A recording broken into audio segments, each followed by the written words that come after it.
কিছু ছড়া বা কবিতা আছে যা বলতে গেলে খুব কষ্ট হয়, বুকের ভেতরে কোথায় যেন একটা টান পড়ে, মোচড় দেয়, কেন কে জানে। হয়তো কিছু ক্ষত সময়ও সারিয়ে তুলতে পারে না, শুধু বোকা বোকা হাসি দিয়ে আমরা হয়তো কষ্টটা একটু চেপে রাখার চেষ্টা করে যাই শুধু। চলুন ইতিহাসের সেই নির্মম দলিলটা আগে শোনাই। এ দলিল আমাদের সব্বার মুখস্থ, অন্নদাশঙ্কর রায়ের বিখ্যাত ছড়া খুকু ও খোকা। তেলের শিশি ভাঙল বলে খুকুর পরে রাগ করো, তোমরা যে সব বুড়ো খোকা ভারত ভেঙে ভাগ করো তার বেলা। ভাঙছ প্রদেশ, ভাঙছ জেলা, জমি জমা ঘর বাড়ি, পাটের আড়ত, ধানের গোলা, কারখানা আর রেলগাড়ি তার বেলা।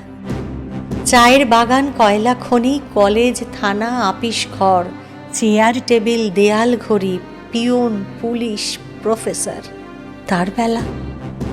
যুদ্ধ জাহাজ, জঙ্গি, মোটর, কামান, বিমান, অশ্ব, উট, ভাগাভাগির ভাঙাভাঙির চলছে যেন হরির লুট তার বেলা।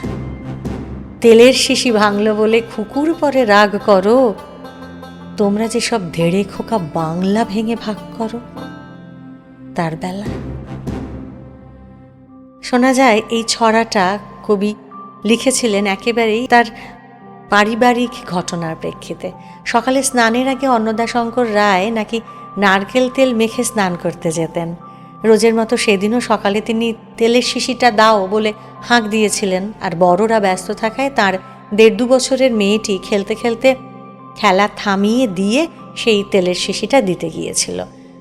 অনবধানতাবশত হয়তো তার হাত থেকে শিশিটা পড়ে ভেঙে গিয়েছিল।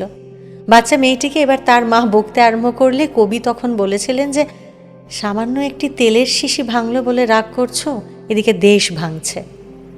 তারপরে তখনই তিনি স্নানে না গিয়ে এই কবিতাটা লেখেন। অন্নদাশঙ্কর রায়ের খুকু ও খোকা এই ছড়াটি বা কবিতাটি ভারতের স্বাধীনতার পর পূর্ব পাকিস্তানে, মানে এখনকার বাংলাদেশে 1971-এর আগে পর্যন্ত নিষিদ্ধ ছিল। কবি কি সুনিপুণভাবে দেখিয়ে গেছেন বলুন যে প্রতিদিনের জীবনে আমরা কত তুচ্ছ বিষয় নিয়ে ঝগড়া করি, অশান্তি করি, আর বড় বড় বিষয়গুলো আমাদের চোখের সামনে ঘটে গেলেও আমরা তা দেখতে পাই না, আমরা কিছু করতেও পারি না। আর দুঃখের বিষয় হলো এ ভাঙার খেলা কিন্তু আজও শেষ হয়নি, বন্ধ হয়নি।